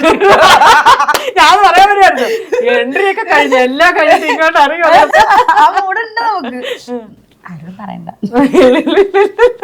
അപ്പൊ എന്റെ ഉള്ളിലുണ്ടായിരുന്നു അയ്യോ ഞാൻ അവിടെ ചെന്നിട്ട് എങ്ങനെ സംസാരിക്കും എന്നൊക്കെ ഉള്ളൊരു ഇതുണ്ടായിരുന്നു. പക്ഷെ ചെന്ന് കയറിയപ്പോ അച്ഛൻ വൻ കൂളാണ്, അപ്പൊ എനിക്ക് ടെൻഷൻ ഒന്നും ഉണ്ടായിരുന്നില്ല. പിന്നെ ഞാൻ A to Z കാര്യങ്ങളൊക്കെ സംസാരിച്ചു, വീട്ടിലെ സിറ്റുവേഷൻസ്, അമ്മയുടെ ചേച്ചിയുടെ പിള്ളേരുടെ ഒക്കെ കാര്യങ്ങൾ സംസാരിച്ചു, എന്തുകൊണ്ടാണ് ഒറ്റയ്ക്ക് വരാനുള്ള റീസൺ, അതൊക്കെ ഞാൻ സംസാരിച്ചു. അപ്പം സംസാരിച്ചപ്പോൾ അച്ഛന് ഭയങ്കര ഇഷ്ടമായി ആക്ച്വലി. കാര്യം നമ്മുടെ കാര്യങ്ങൾ അത്ര ഓപ്പൺ ആയിട്ട് സംസാരിച്ചപ്പോൾ അച്ഛനത് ഓക്കെ ആയിരുന്നു. പിന്നെ അല്ലാതെ ഒന്നും പറഞ്ഞോന്നും എനിക്കറിയില്ല. അച്ഛൻ ഒന്നും പ്രത്യേകിച്ച് ഒന്നും അതൊക്കെ ഒരു വലിയ കാൽവെപ്പാണ്. അതായത് ഒറ്റയ്ക്കും ഒരാൾക്ക് അവനവന്റെ ഇഷ്ടങ്ങൾ സാധിക്കാം. അല്ലെങ്കിൽ നമ്മൾ സ്ട്രെയിറ്റ് ഫോർവേഡ് ആണെങ്കിൽ നമ്മൾ ഇതിൽ വെള്ളം ചേർക്കുന്നില്ല, നമ്മൾ ഇതൊന്നും ചെയ്യുന്നില്ലെങ്കിലേ നമുക്കത് തീർച്ചയായിട്ടും ഇപ്പം ഇന്ദുജ 2 പ്രാവശ്യം പറഞ്ഞു, താല്പര്യമുണ്ടെങ്കിൽ മാത്രം പറഞ്ഞാൽ മതി. ഫാമിലിയിൽ ഒരു ആൺതരി വരുന്നത് ഇപ്പം രഞ്ജു ആണ്. ഇതിനു മുന്നേ അച്ഛൻ മരിച്ചുപോയി. എനിക്കൊരു 10-12 വയസ്സുള്ളപ്പോ മരിച്ചുപോയതാണ്. പിന്നെ എന്റെ ചേച്ചിയുടെ ചേട്ടനാണ് ഉണ്ടായത്. ചേട്ടൻ മരിച്ചു പോയിട്ട് ഇപ്പൊ ഒരു 10-11 വർഷമായി. ആക്സിഡന്റ് ആയിരുന്നു. പിന്നെ ചേച്ചിക്ക് 2 ആൺകുട്ടികളുണ്ട്. ആൺതരി വീട്ടിലുണ്ട് 2 പക്ഷെ അതുങ്ങളെ കൊച്ചു പിള്ളേരല്ല, 20-21 വയസ്സ് 25 വയസ്സാണ്. പക്ഷെ ഇപ്പോഴത്തെ പിള്ളേരുടെ ഒരു ആറ്റിറ്റ്യൂഡ് എന്ന് പറഞ്ഞാൽ അവരതൊന്ന് സ്വന്തം കാര്യങ്ങള് തീരുമാനിച്ച് കാര്യങ്ങൾ ചെയ്യാൻ പോലും അവർക്ക് പ്രാപ്തരല്ല. അപ്പോൾ ഇങ്ങനൊരു കാര്യം, പക്ഷെ എന്നാലും കുഴപ്പമില്ലാത്ത രീതിക്ക് തന്നെ സപ്പോർട്ട് ചെയ്ത പിള്ളേരാണ് കേട്ടോ. അത് എനിക്ക് പറയാതിരിക്കാൻ പറ്റില്ല പല രീതിയിലും. പക്ഷെ എന്നാലും എനിക്ക് ഇവരെ ഇങ്ങനെ കാര്യങ്ങൾ ഏൽപ്പിക്കാൻ ബുദ്ധിമുട്ടായിരുന്നു. കാര്യം എന്ന് വെച്ചാൽ നമ്മൾ ചില സ്ഥലങ്ങളിൽ അവർ ചിലപ്പോൾ ഒരു നോ പറഞ്ഞു കഴിഞ്ഞാൽ ശരി എന്ന് പറഞ്ഞങ്ങ് പോകും. പക്ഷെ നമ്മൾ അങ്ങനെയല്ല, നമ്മൾ ഒന്നും കൂടി റിപ്പീറ്റ് ചെയ്യും, അത് എസ് ആക്കാനായിട്ട് നമ്മൾ ട്രൈ ചെയ്യും. ആ ഒരു സംഭവം അവരിൽ ഉണ്ടോ എന്നുള്ളത് എനിക്ക് അറിയില്ല. അപ്പൊ ഞാനൊരു റിസ്ക് എടുക്കാനായിട്ട് ഞാൻ പോയില്ല. അപ്പൊ നമ്മളായിട്ട് തന്നെ ചെയ്യുമ്പോൾ നമുക്കൊരു സാറ്റിസ്ഫാക്ഷനും ആവും, നമുക്കൊരു കുറച്ചെങ്കിലും നമുക്കൊരു ടെൻഷൻ ഒഴിവാകും. ഇതിപ്പോ മറ്റൊരാളെ ഒരു സാധനം ഏൽപ്പിച്ചിട്ട് അത് എന്തായെന്ന് ചിന്തിക്കാനായിട്ട് എനിക്ക് അത്രയും ടെൻഷൻ എടുക്കാനുള്ള ഒരു കെൽപ്പില്ല. അതുകൊണ്ട് സ്വന്തമായിട്ടാണ് ചെയ്തത്. രഞ്ജു വന്നതിന് ശേഷം മോഡലിംഗ് ഒക്കെ എങ്ങനെ പോകുന്നു? ഞാൻ നല്ല ബ്രേക്ക് എടുത്തിട്ടുണ്ടടാ. സീരിയസ്ലി ഞാൻ കുറച്ച് ബ്രേക്ക് എടുത്തായിരുന്നു. കല്യാണത്തിന് ഞാൻ പറഞ്ഞില്ലേ, നമ്മുടെ കൂടെയുള്ള മനുഷ്യൻ സന്തോഷം അല്ലെങ്കിൽ നമുക്ക് ഒരിക്കലും സന്തോഷിക്കാൻ പറ്റില്ല. ഞാൻ വിളിച്ചില്ലെങ്കിൽ നൈറ്റ് എത്ര അടി കൂടിയാൽ കിടക്കാൻ നേരത്തൊന്ന് വിളിച്ചിട്ടില്ലെങ്കിൽ ഉറങ്ങാൻ പോലും പറ്റൂല. എന്താ ചിരിക്കണേ എന്താ ഉണ്ടല്ലോ. എവിടെ എത്തി? വീടെത്തി. ശരി, ഓക്കെ, ഗുഡ് നൈറ്റ്. ഇത്ര അത് സ്ഥിരം കിട്ടിയില്ലെങ്കിൽ പ്രശ്നമാ. എനിക്ക് പ്രശ്നമില്ല, ആർക്ക് പ്രശ്നം ഇല്ല. വൈകുന്നേരം ഗുഡ് നൈറ്റ് പറഞ്ഞാലേ പ്രശ്നമില്ല. പ്രശ്നമാണ് ആൾക്ക് പ്രശ്നം. എനിക്കത് അങ്ങനെ ഒന്നും ഞാൻ തിങ്കല്ല. കാരണം 24 hours അല്ല 24 hours അല്ല ദൈവമേ ജോലി. എന്നാലും എൻ്റെ അടുത്തുണ്ട്, ഞാൻ കണ്ടു പോണതാണ്, ഞാൻ സംസാരിക്കണതാണ്. ഞങ്ങൾ അധികം ഫോണിൽ കൂടെ കാര്യം ഞങ്ങൾ സ്ഥിരം അങ്ങോട്ടും ഇങ്ങോട്ടും കമ്മ്യൂണിക്കേഷൻ നേരിട്ടുള്ളതാ. അപ്പൊ അതുകൊണ്ട് എനിക്ക് ഇവൻ രാത്രി വീട്ടിലേക്ക് പോയി എന്നുള്ള ഒരു സാധനമൊന്നും എനിക്ക് വരാറില്ല. ഞാൻ ജസ്റ്റ് എത്തിയോ, ശരി എത്തി, എത്തണമെന്ന് വിളിച്ചു പറയണം. അത് തന്നെയാണ് നമ്മൾ ഈ പറഞ്ഞത്. നമ്മൾ എവിടെയാണെങ്കിലും അവര് ലാൻഡ് ചെയ്തു വീടെത്തി ഗേറ്റ് തുറന്നെന്നുള്ളത് എനിക്കറിയണം, അല്ലെങ്കിൽ എനിക്ക് ബുദ്ധിമുട്ടാണ്. അതാ പറഞ്ഞത്, രാത്രി ഉറങ്ങാൻ കിടക്കും ഞാൻ ഇച്ചിരി ഇങ്ങനെ എനിക്ക് മനോരമ വായിക്കുന്ന വീക്കിലി വായിച്ചുള്ള ശീലം. ഓട്ടോമാറ്റിക്കലി അവര് സേഫ് ആണോ, ഇപ്പുറത്ത് സേഫ് ആണോ, അതൊരു എപ്പോഴും നമ്മൾ കൺസേൺ ചെയ്യുന്നത്. അതാണ് ഈ പോസസീവ്നെസിന്റെ ഒരു ചെറിയൊരു ഭാഗം. രഞ്ജുൻ കുറച്ച് കൂടുതലാണത്. കാര്യം ഞാൻ എവിടെയെങ്കിലും പോയി കഴിഞ്ഞാൽ അവിടെ എത്തിയോ എന്തായി എന്നൊക്കെ ഉള്ളത് കൃത്യമായിട്ട് രഞ്ജുനെ വിളിച്ചു പറയുന്നത് രഞ്ജുന് ഭയങ്കര സന്തോഷമാണ്. പക്ഷെ ഞാനത് കൃത്യമായിട്ട് ചെയ്യാറില്ല. ഞാൻ എവിടെയെങ്കിലും പോയി കഴിഞ്ഞാൽ പോയ വഴിയാണ്. ഞാൻ പിന്നെ രഞ്ജുനെ വിളിക്കണമെന്നിലേക്ക് ഇറങ്ങാൻ നേരത്തേക്കാണ്. കുറേയൊക്കെ ഞാൻ ശ്രമിച്ചു. കാര്യം അവൻ ടെൻഷനായിട്ടാണ്. കാര്യം ഒറ്റയ്ക്ക് വിടാന്ന് പറയുന്നത് ഇപ്പോഴത്തെ സിറ്റുവേഷനിൽ കുറച്ച് ബുദ്ധിമുട്ടാണ്. പല ഇൻസിഡന്റ് ഉണ്ടായിട്ടുണ്ട്, അടുത്ത് തന്നെ ഉണ്ടായിട്ടുണ്ട്, പിന്നെ പറഞ്ഞുതരാം. അപ്പൊ അത് കാരണം അവന് കുറച്ച് ടെൻഷനാണ്. എവിടെയെങ്കിലൊക്കെ പോയി കഴിഞ്ഞാൽ ഇൻസിഡന്റ് അല്ല, ഒറ്റയ്ക്ക് വീട്ടിൽ പെണ്ണ് ആലോചിച്ചല്ലോ, എനിക്ക് ഈ ചെറുക്കനെ വേണം കെട്ടിച്ചത്. എന്താണ് ഇത്ര ടെൻഷൻ? അത് ഈ അടുത്ത് ഞാനും രഞ്ജുവും കൂടി ചെറിയൊരു ഉണ്ടാവുമല്ലോ, തട്ടിമുട്ടലൊക്കെ ഉണ്ടാവുമല്ലോ. അപ്പൊ ഇതേപോലെ ഒന്ന് തട്ടിമുട്ടിയിട്ട് ഞാൻ നൈസായിട്ട് വഴക്കിട്ട് 10 മണിക്ക് രാത്രി സൗത്ത് പുറത്തേക്ക് ഇറങ്ങി. ഞാൻ ഇവനും കൂടി പർച്ചേസിന് പോയതാ കല്യാണത്തിന്റെ. അപ്പൊ ഒന്ന് പറഞ്ഞ രണ്ടാമത്തെ അറിയാലോ, നീ നിന്റെ പാട് നോക്കി പോന്ന് പറഞ്ഞപ്പോ ഞാൻ പറഞ്ഞു എന്നാ ശരി ഓക്കെ പോയി, നീ പോയിക്കോളാൻ പറഞ്ഞു. ഞാൻ എന്റെ പാട് അത് ഞാൻ പറഞ്ഞില്ല. എങ്ങാനും പറഞ്ഞു കഴിഞ്ഞാൽ നൈസായിട്ട് അങ്ങ് ആ വഴിക്ക് വിട്ടുപോയല്ലോ. ഇടക്കിടക്ക് ഞാൻ പറയെങ്കിലും പിന്നെ പറയും നീ എങ്ങാനും പോയാലോ അതിനെ വെച്ചില്ലെന്നൊക്കെ പറഞ്ഞാ ഭീഷണിപ്പെടുത്താൻ ഇറങ്ങിയിട്ടുണ്ട് അല്ലേ. അപ്പൊ പോയി അവിടെ ചെന്ന് നിന്ന് കഴിഞ്ഞപ്പോഴേക്കും നമ്മുടെ സൗത്ത് വളഞ്ഞമ്പലത്തിന് അവിടെ നിന്നേച്ചത്. വലിയ കാര്യത്തിന് അതെന്നെ കണ്ടു കഴിഞ്ഞാൽ പേക്കോലം. ഇതൊന്നുമല്ല, ഒരു ടീഷർട്ട് ഒരു ആന ബാഗൊക്കെ പിടിച്ച് ഹെൽമെറ്റും കയ്യിൽ വെച്ചിട്ടാണ് നിൽക്കണത്. എവിടെ ഇപ്പൊ ട്രാൻസ്പോർട്ടേഴ്സ് വരും, ഞാൻ കയറിപ്പോവും. ഊബർ വിളിച്ച് പോകാന്ന് വിചാരിച്ചിട്ട് ഞാനിങ്ങനെ നിൽക്കുക. അപ്പോഴത്തെ ഊബർ വിളിച്ച് നോക്കുമ്പോൾ കയ്യിൽ കാശില്ല, ഫോണാണെങ്കിൽ ഓഫായും പോയി. എന്ത് ചെയ്യും? 19 പേര് കയ്യിലും കണ്ടുണ്ട്. എന്തായാലും പോകാന്നൊക്കെ പറഞ്ഞ് വലിയ കാര്യത്തിന് ട്രാൻസ്പോർട്ടേഴ്സ് നോക്കി വളഞ്ഞമ്പലത്തിന്റെ വാതിക്കൽ നിൽക്കുക. നിന്ന് കഴിഞ്ഞപ്പോഴേക്കും ഇവൻ പുറകെ വരുന്നുണ്ട്. ഇവൻ അങ്ങനെയൊന്നും പോകുന്നില്ല, ഞാൻ എന്താ ചെയ്യണമെന്നുള്ളത് നോക്കാൻ വരും. ഇവൻ അപ്പുറത്തെങ്ങാണ്ട് നിൽക്കുന്നുണ്ടായിരുന്നു, ഞാനതൊന്നും കാണുന്നുണ്ടായിരുന്നില്ല. ഞാൻ ആ വളഞ്ഞമ്പലത്തിന്റെ വാതിക്ക് നിന്നപ്പോ ഒരു ചേട്ടൻ, ഒരു ബൈക്ക്, ഒരു ചേട്ടനല്ല ഒരുത്തൻ ബൈക്ക് കൊണ്ട് വന്ന്. അപ്പൊ ആ വഴി വന്നപ്പോഴേക്കും ഒരു ഹിന്ദിക്കാരൻ, പുള്ളി എൻ്റെ അടുത്ത് പറഞ്ഞു, ആവോ ആവോ മേരെ സാത്താവോ. ഞാനപ്പൊ രഞ്ജുവിനോടുള്ള കലിപ്പ് അവിടെ ഒന്നും പറയാൻ പറ്റിട്ടില്ല എനിക്ക്. കാര്യം ഒന്ന് പറഞ്ഞ രണ്ടാമത്തെ ഞങ്ങൾ രണ്ടും അങ്ങോട്ടും കൂടെ തട്ടിത്തിരിഞ്ഞു പോന്ന്. അപ്പൊ ഇവനോടുള്ള ദേഷ്യവും എല്ലാം കൂടെ എന്റെ നെഞ്ചത്തിരിക്കുക. പോടാ പോടാ ഞാൻ മാന്യമായിട്ട്. കുറച്ചും കൂടെ ഇപ്പൊ ഞാൻ വണ്ടി ഞാൻ നോക്കുമ്പോൾ കുറച്ചും കൂടെ എൻ്റെ അടുത്ത് സൈഡ് ഒതുക്കി വരിക. ഞാൻ പറഞ്ഞു പോടാ പോടാന്ന് പറഞ്ഞു. പോയില്ല. അത് കഴിഞ്ഞപ്പോൾ സാത്താവോന്ന് പറഞ്ഞപ്പോഴേക്കും എൻ്റെ കയ്യിൽ ഒരു ഹെൽമെറ്റ് ഉണ്ടായിരുന്നു. ഞാൻ 2 പുറത്തിനും കിട്ടുകൊടുത്തു. അവൻ വണ്ടി എടുത്ത് പോയി. അവന് അടി കിട്ടിയപ്പോഴേക്കും ഞാൻ വിചാരിച്ചു 2 അടി കിട്ടിയപ്പോൾ അവന് മനസ്സിലായ കാര്യം പോയിട്ടുണ്ടാവും എന്ന് വിചാരിച്ചു. അപ്പൊ ചേട്ടൻ ഇതൊക്കെ നിന്ന് അപ്പുറത്തുനിന്ന് വീക്ഷിക്കുന്നുണ്ട്, മെഡിക്കൽ ട്രസ്റ്റിന്റെ നേരെ ഓപ്പോസിറ്റ്. ഇതൊന്നും ഞാൻ കാണുന്നില്ല. അപ്പൊ പിന്നെ ഞാൻ ദേഷ്യത്തിൽ വണ്ടി അവനെന്നെ ഇവിടെ ഞാൻ ഒറ്റക്ക് പോകുന്ന പറഞ്ഞല്ലേ ഇപ്പൊ ഇങ്ങനെ സംഭവിച്ചത് എന്നൊക്കെ പറഞ്ഞ് ഞാൻ ഇങ്ങനെ നിൽക്കേ. അത് കഴിഞ്ഞ് ഞാൻ നോക്കുമ്പോൾ ഒരു വണ്ടി ഷൂ എന്ന് പറഞ്ഞിട്ട് പോണ് ഫ്രണ്ടിൽ കൂടെ. അപ്പൊ ഞാൻ നോക്കുമ്പോ രഞ്ജു ഇട്ട ടീഷർട്ട് കളർ. അയ്യോ ഇവനെങ്ങോട്ട് പോണെന്ന് വിചാരിച്ച്. എന്താ ചേട്ടൻ ഇത് കണ്ടിട്ട് അവനെ പിടിക്കാൻ പോയേക്കുക. ഇവനുണ്ട് ഈ ചെറുക്കനില്ലേ, എൻ്റെ അടുത്ത് വന്ന ചെറുക്കനില്ലേ, ഇവൻ കള്ളു കുടിച്ചിട്ടുണ്ടെന്ന് തോന്നുന്നു, ഡ്രിങ്ക് ആയിരുന്നു, നല്ല പോലെ കള്ളു കുടിച്ചിട്ടുണ്ട്. പുള്ളി തിരിച്ച് റിട്ടേൺ അടിച്ച് വരിക. ഞാനിത് കണ്ടോണ്ടിരിക്കുക. അപ്പൊ ഞാൻ ഈ അടി കൊണ്ടവൻ എന്തിനാണ് പിന്നെയും പോണത്. അപ്പൊ രഞ്ജു അങ്ങോട്ട് പോയിട്ടുമുണ്ട്. ഈ തിരിച്ചു വന്നവൻ എന്താ ചെയ്തെന്നറിയോ, ഞാൻ ഇവനെ തല്ലേന്റെ ദേഷ്യത്തിൽ ഇവൻ എൻ്റെ മേത്തേക്ക് വണ്ടി വെച്ച് ഇടിപ്പിക്കാൻ നോക്കി. ഞാൻ പെട്ടെന്ന് കുതിരി മാറി. പിന്നെ ഞാൻ ഇവനെ അടിക്കാനായിട്ട് ഊന്നി. അപ്പൊ ഇവൻ ഒരു വണ്ടി ഞാൻ അവിടെ സ്റ്റോപ്പ് ചെയ്ത്. ഇത് ഞാനിങ്ങനെ രഞ്ജു വരലും എൻ്റെ വണ്ടിയിലേക്ക് നേരെ കൊണ്ട് ഇടിച്ചു. പിന്നെ സ്വാഭാവികമായിട്ട് അവിടെ എന്തായിരിക്കും നടക്കുന്നത് എന്നുള്ളത് പറയാലോ. എന്നോടുള്ള ദേഷ്യവും അവനോടുള്ള ദേഷ്യം ഒക്കെ കൂടി ഒരുമിച്ച് അങ്ങ് തീർത്തു കൊടുത്തു. നാട്ടുകാർ കൂടി ബഹളായി, അവിടെ കാളായി ബഹളായി. എന്താ പറയുക, ഒരു പൂരപ്പറമ്പിൻ്റെ അവസ്ഥയായിരുന്നു. അവസാനം പിന്നെ ചേട്ടന് ഞാനും എന്തൊരു സമാധാനത്തിന് 2 കൊടുത്ത് പോലീസിലേക്ക് ഏൽപ്പിക്കാന്ന് പറഞ്ഞ് നിൽക്കലും ചേട്ടന് വണ്ടിയുടെ താക്കോല് കിട്ടി. അവൻ്റെ വണ്ടിയുടെ താക്കോല് പിടിച്ച് വെച്ചേക്കായിരുന്നു. അവൻ വണ്ടി എടുത്തോണ്ട് പോയി. പിന്നെ അപ്പം അങ്ങനെയൊക്കെയുള്ളൊരു സിറ്റുവേഷൻസ് ഉണ്ടായത് കൊണ്ട് ആൾക്ക് ടെൻഷനാണ്. അത് എന്താ പറയുക, അത് ഞാനും അത് അക്സെപ്റ്റ് ചെയ്യുന്നു. നേരത്തെ എനിക്ക് ആ ഒരു സംഭവം ഉണ്ടായിരുന്നില്ല. നേരത്തെ എന്നൊക്കെ പറഞ്ഞിട്ടുണ്ടെങ്കിൽ രഞ്ജു എപ്പോഴും പറയുന്നത് എനിക്കൊരു ചെറിയൊരു ഇതുണ്ട്, അന്നത്തെ ആ ഒരു ആറ്റിറ്റ്യൂഡാണ് നീ ഇപ്പോഴും എടുക്കണമെന്ന് അടുത്ത് പറയും. പക്ഷെ സമൂഹം ഒന്നും കൂടിയും ഭയങ്കരമായിട്ട് ഒരു വല്ലാത്തൊരു സിറ്റുവേഷനിലേക്ക് എത്തി. കാര്യം ഒരു പെണ്ണിന് 10 മണിയാണ് ആലോചിക്കണം. നേരത്തെ ഒരു 12 മണി എന്നൊക്കെ പറഞ്ഞിട്ടുണ്ട്. 10 മണിക്ക് അവിടെ നിന്നിട്ട് ആ ഒരു സിറ്റുവേഷൻ വന്നിട്ട് ആ വണ്ടി നിർത്തിയ ചേട്ടൻ എന്താന്ന് പോലും ചോദിച്ചില്ല. രഞ്ജു വന്നിട്ടാണ് അവിടെ പ്രതികരിക്കുന്നത്. അതുവരെ നിന്നൊരു മനുഷ്യനോട് സംസാരിച്ചിട്ടില്ല. അത് കണ്ടു നിൽക്കുക അവർ ചെയ്തോളൂ. ഒന്ന് ഓടി വന്നിട്ട് അല്ലെങ്കിൽ അവനെ പിടിക്കാൻ നോക്കിയോ അല്ലെങ്കിൽ അവൻ എന്താ ചെയ്തതെന്ന് ചോദിക്കാനോ നിന്നില്ല. അതിൻ്റെ ഇടയ്ക്ക് ഈ പറഞ്ഞ പോലെ എവിടെയും ക്യാമറ എടുത്ത് നോക്കുന്ന ഇപ്പൊ ഒരു രീതി ഉണ്ടല്ലോ, മൊബൈൽ എടുത്ത് പിടിക്കാന്നുള്ള. എന്താ സിറ്റുവേഷൻ ഒന്നും അറിയാതെ അവർ പറയാണ് ഒരു ചെറുക്കനെ എടുത്ത് ഇങ്ങനെ തല്ലാവൂന്ന് ചോദിച്ചു. അന്ന് എന്നെ കയറി കൊല്ലാൻ നോക്കി. ഇത് വണ്ടി ഇടിപ്പിക്കാൻ നോക്കിയടാ. ഞാൻ ഇങ്ങനെ നിൽക്കുമ്പോ എന്നെ വന്ന് ഇടിക്കുക. എന്നെ വന്ന് എന്റെ നേരിലേക്ക് കയറ്റുക. ആ CCTV എവിടെ ഉണ്ടെങ്കിൽ തീർച്ചയായിട്ടും ആ വിഷ്വൽ ഉണ്ടാവും. അത്രയും ചെയ്ത ആ വ്യക്തിയുടെ എന്താണ് എൻ്റെ വൈഫിനെ കയറി അറ്റാക്ക് ചെയ്യാൻ ശ്രമിച്ചിട്ടാണ് ഞാൻ അവനെ തല്ലിയതെന്ന് പറഞ്ഞിട്ട് പോലും അവർക്ക് അത് അക്സെപ്റ്റബിൾ അല്ല.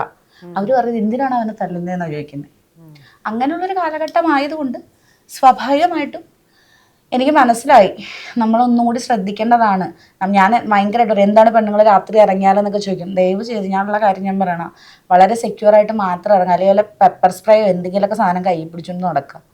എപ്പോഴാണ് എവിടെ നിന്നാണ് ഏത് രീതിയിലാണ് അറ്റാക്ക് ചെയ്യണമെന്ന് പറയില്ല. കാര്യം ഞാൻ ആ വ്യക്തിയെ ചീത്ത പറഞ്ഞ് 2 തല്ലും കൊടുത്ത് വിട്ടിട്ട് അവൻ തിരിച്ചു വന്നിട്ട് എന്നെ അറ്റാക്ക് ചെയ്യാൻ 2ാമത് ശ്രമിച്ചു. സോ അതാണ് മനുഷ്യരുടെ മൈൻഡ്. അതെല്ലാവരും ഒന്ന് കെയർഫുൾ ആയിട്ട് ഇരിക്കുക എന്നുള്ളതാണ്. മോഡലിംഗ് അതുകൊണ്ട് ഒരു ബ്രേക്ക് എടുത്തു. മോഡലിംഗ് അത്യാവശ്യം നല്ല രീതിക്ക് ബ്രേക്ക് എടുത്തു. ഞാൻ നോക്കുമ്പം ഞാൻ എന്ത് പ്രശ്നം ഉണ്ടെങ്കിലും ഞാൻ പെട്ടെന്ന് അതിൽ നിന്ന് റിക്കവർ ആവും. കാര്യം ഞാൻ അത് പിടിച്ചു വെക്കൂല. കാര്യം നമുക്കറിയാം അത് നമ്മളെ കൊന്നോണ്ടേ ഇരിക്കുള്ളൂ. നമ്മളൊരു വിഷയം എടുത്ത് നമ്മുടെ ഉള്ളിലേക്ക് ഇട്ട് കഴിഞ്ഞാൽ അത് നമ്മുടെ ഉള്ളിൽ നിന്ന് പോണത് വരെ നമുക്ക് ഭയങ്കര ബുദ്ധിമുട്ടാണ്. നമുക്ക് ഒന്നും തന്നെ ചെയ്യാൻ പറ്റില്ല. പക്ഷെ ഞാൻ ഒരു പരിധി വരെ വിഷയങ്ങൾ എടുത്ത് ഞാൻ കളയും. പക്ഷെ എനിക്ക് ആളുടെ കേസിൽ ആള് ഭയങ്കരമായിട്ട് ഡിപ്രസ്ഡ് ആയിപ്പോയി. ഭയങ്കരമായിട്ടെന്ന് പറഞ്ഞാൽ എനിക്ക് അറിയില്ല, എന്താ പറയാ, എനിക്ക് ഇവനെ ഹാൻഡിൽ ചെയ്യാൻ പറ്റുന്നുണ്ടായിരുന്നില്ല. ഒരു മനുഷ്യന്റെ ഒരു ഉള്ളിലുള്ള ഒരു നിയന്ത്രണം വിട്ടുപോകുമ്പം അവരെങ്ങനെയൊക്കെ ബിഹേവ് ചെയ്യും, എന്തൊക്കെ ചെയ്യും എന്നുള്ളത് അറിയില്ലല്ലോ. രഞ്ജു എനിക്ക് തോന്നുന്നത് ഉറങ്ങിയിട്ടോ ഭക്ഷണം കഴിച്ചിട്ട് പോലും ഉണ്ടായിരുന്നില്ല. പല രീതിയിൽ ഉറക്കമില്ലാതെ ഭക്ഷണം കഴിക്കാതെ അലഞ്ഞു നടക്കുന്ന പോലത്തെ ഒരു അവസ്ഥയായിരുന്നു രഞ്ജുവിന്. ആ ഒരു ടൈമിൽ എനിക്ക് ഈ പറഞ്ഞ പോലെ ഷൂട്ട് വരുമ്പോഴാണെങ്കിലും അല്ലെങ്കിൽ ഒരു ഫോട്ടോഷൂട്ട് പറയുമ്പോഴൊന്നും ഞാൻ പോണമെന്നൊക്കെ ആദ്യം വിചാരിക്കും. ഞാൻ വിചാരിക്കും ഇവൻ ഇങ്ങനെ ഇരുന്നുകൊണ്ട് നീ നിന്റെ കരിയർ കളയിലിട്ട് ഇന്ദു നീ പോണം എന്ന് എൻ്റെ മനസ്സിലുണ്ട്. പക്ഷെ ആ ഒരു അറ്റം പറ്റെത്തുമ്പോഴേക്കും നമ്മുടെ മനസ്സൊന്നും മടുക്കും. കാര്യം നമ്മുടെ കൂടെയുള്ള വ്യക്തിക്കും ഒന്നും മര്യാദക്ക് ചിരിക്കാൻ പറ്റാതെ നമ്മൾ എവിടെ പോയിട്ട് എന്ത് കാണിച്ചിട്ടും കാര്യമില്ല. കാര്യം ഞാൻ ഹാപ്പി ആയിരിക്കില്ല. സോ ഇനിയിപ്പോൾ ഞങ്ങൾ ഹാപ്പിയാണ്, ഞങ്ങൾ സെറ്റാണ് അല്ലേ, വീണ്ടും റീസ്റ്റാർട്ട് ചെയ്യാണ്. പോസ് ചെയ്ത് വെച്ച സാധനം ഞങ്ങള് പ്ലേ തീർച്ചയായിട്ടും കല്യാണത്തോട് കൂടി ഒരു ഗ്രോ അപ്പ് കിട്ടിയിട്ടുണ്ട് ആക്ച്വലി ഞങ്ങൾക്ക്. സോഷ്യൽ മീഡിയ ആണെങ്കിലും എല്ലാത്തിൽ നിന്നാണെങ്കിലും ഒരു എനർജി ഫീൽ ചെയ്തിട്ടുണ്ട്. ഇനി അത് കണ്ടിന്യൂ ചെയ്യാന്നുള്ളതാണ്. അപ്പൊ ഈ പറഞ്ഞ ആദ്യമായിട്ട് ചെയ്യുന്നത് 2019 പ്രശാന്ത് ഏട്ടനാണോ? അല്ല ഞാൻ ആ മേക്കപ്പ് ആർട്ടിസ്റ്റിന്റെ പേര് പറയാൻ ആഗ്രഹിക്കുന്നില്ല. ഞാൻ ഒരു എമൗണ്ട് കൊടുത്തു, ഞാൻ സ്വന്തമായിട്ട് ക്യാഷ് ചെയ്തിട്ടൊരു ഷൂട്ടാണ് ചെയ്തത്. അതിനുശേഷമാണ് പ്രശാന്ത് ഏട്ടന്റെ ഷൂട്ട് ചെയ്തത്. പിന്നെ ഭയങ്കരമായിട്ട് പ്രശാന്തന്റെ ഷൂട്ടാണ് ശരിക്കും പറഞ്ഞാൽ ഭയങ്കരമായിട്ട് വൈറലായത്. വേട്ടക്കാരി പ്രശാന്തന്റെ കല്യാണത്തിന് വന്നിട്ടുണ്ടായിരുന്നു. പുള്ളി സുഖമായിരിക്കുന്നു, ഹാപ്പി ആയിരിക്കുന്നു. എനിക്ക് ഭയങ്കര സന്തോഷമായി മനുഷ്യൻ വന്നപ്പോ. കണ്ടപ്പോ ഒരു വല്ലാത്തൊരു ഫീലിംഗ് ആയിരുന്നു ആളെ. കാര്യം അങ്ങേര് എനിക്ക് എടുത്തുന്ന പിക്കൊന്നും ഒരിക്കലും നമുക്ക് എന്താ പറയാ നമ്മുടെ ലൈഫിൽ എനിക്ക് എപ്പോഴും ഐഡിയ ആരായിരുന്നു അത് കൊണ്ടുവന്നത്? അതിന്റെ ഐഡിയ ഫുള്ള് ഞാനായിരുന്നു. ഇങ്ങനെ ഒരു സംഭവം എനിക്ക് ചെയ്യണം എന്നുള്ളതും ലൊക്കേഷൻ ഉൾപ്പെടെ എല്ലാം സെറ്റ് ചെയ്തത് ഞാനാണ്. പക്ഷെ പുള്ളിയുടെ ഫ്രെയിമിൽ അത് വേറെ ലെവലായി പോയി. വേട്ടക്കാരി എന്ന് പറയുന്ന ഒരു സംഭവം അത് രഞ്ജു അതൊക്കെ കണ്ടിട്ടുണ്ട്. രഞ്ജു അതൊക്കെ കണ്ട ടൈമിലാണ് രഞ്ജു എൻ്റെ അടുത്ത് ഒന്നും കൂടി ഇതായത്. പിന്നീട് കൊറേ മോഡൽസ് കൊറേ സ്ഥലത്ത് അതെ ചെയ്തു. അത്യാവശ്യം നല്ല നല്ല കുറച്ച് ആൾക്കാരുടെ കൂടെയൊക്കെ 2 പേരുണ്ട് എന്റെ അടുത്ത്. ഓ മൈ ഗോഡ്, ഞങ്ങൾ ഇന്റർവ്യൂലാ.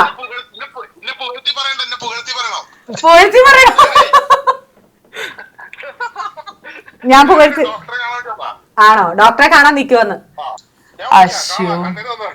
അപ്പൊ ശരി. പ്രശാന്തേട്ടൻ ഒന്നും പറയാനില്ല, നല്ലൊരു മനുഷ്യനാണ്. ഭയങ്കര കംഫർട്ടാണ് ആക്ച്വലി പ്രശാന്തേട്ടനായിട്ട്. പ്രശാന്തേട്ടനെ ഞാൻ പരിചയപ്പെടുന്നത് ലേഖ വഴിയാണ്. ഇങ്ങനെ അത് കഴിഞ്ഞിട്ട് ഞാൻ പ്രശാന്തേട്ടനോട് സംസാരിക്കുക ചെയ്തൊരു ഷൂട്ട് വേണം എന്നുള്ളത്. പുള്ളീനെ പുള്ളിക്ക് വലിയ ലൈറ്റിങ്ങോ കാര്യങ്ങളോ ഒന്നും തന്നെ ഇല്ല. എല്ലാം വളരെ നേച്ചറായിട്ട് ബേസ് ചെയ്തിട്ടുള്ള സംഭവമാണ് പുള്ളിയുടെ.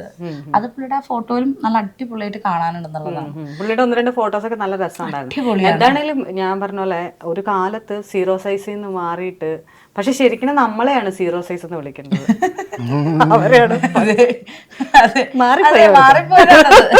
നമ്മളാണല്ലോ. ഇന്ദുജാന നേരത്തെ ഒരുപാട് അടുത്ത് പറഞ്ഞിട്ടുണ്ട്, പല കുട്ടികളും ഫോട്ടോ ഫുൾ സൈസ് ഇടാൻ തുടങ്ങി. അതെ തീർച്ചയായിട്ടും. അതായത് ഞാൻ പ്ലസ് സൈസ് ആയിട്ട് ഫോട്ടോഷൂട്ട് ചെയ്ത് ഫോട്ടോസ് ഇട്ട് തുടങ്ങിയതിന് ശേഷം എനിക്ക് വന്ന മെസ്സേജുകൾ ഏറ്റവും കൂടുതൽ പിള്ളേർ പറയണമെന്നറിയാം, ഒരു ഫോട്ടോയ്ക്ക് പോസ് ചെയ്യാനായിട്ട് ഞങ്ങൾക്ക് കോൺഫിഡൻ്റ് ആയെന്നാണ് പറയുന്നത്. അത് കേൾക്കുമ്പം എനിക്കെന്തോ അവാർഡ് കിട്ടിയ അവസ്ഥയാണ്. കാര്യം നമ്മളങ്ങനെ നിന്ന ഒരു അവസ്ഥയുണ്ട്. എല്ലാവരുടെയും പുറകെ പോയിട്ട് പല്ലും ഈ മുഖം മാത്രം ഇളിച്ച് കാണിച്ചിട്ടുള്ള ഒരു നിപ്പുണ്ടല്ലോ, അത് കുറേ നാൾ ചെയ്തിരുന്ന വ്യക്തിയാണ് ഞാൻ. പക്ഷെ ആ ഒരു കോൺഫിഡൻസ് ഞാൻ കൊണ്ടുവന്നപ്പോൾ ഞാൻ കാരണം മറ്റുള്ളവർക്ക് ഒരു കോൺഫിഡൻസ് വരാമെന്ന് പറയുന്നത് എൻ്റെ ഏറ്റവും വലിയൊരു വിജയമായിട്ടാണ് കാണുന്നത്.